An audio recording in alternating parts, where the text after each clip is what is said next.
Welcome back. In this video, you'll learn how to install Viber on your iPhone 11. So the first step is to open the App Store. Then from here, you want to use the search function and you want to type in Viber, then search. You should see it listed in the search results, so tap on it and ensure that it's by Viber Media. Once you've confirmed that, tap on Get.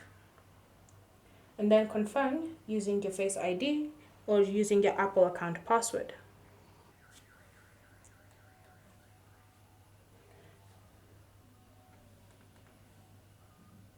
So once you've confirmed the installation, simply wait for the app to be downloaded onto your phone.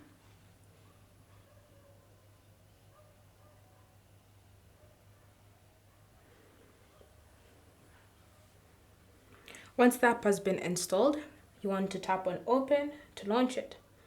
So from here, you can now start setting up Viber and you can now be able to use it on your iPhone 11. Thank you for watching. If you have any questions or comments, leave them down below and we'll get back to you.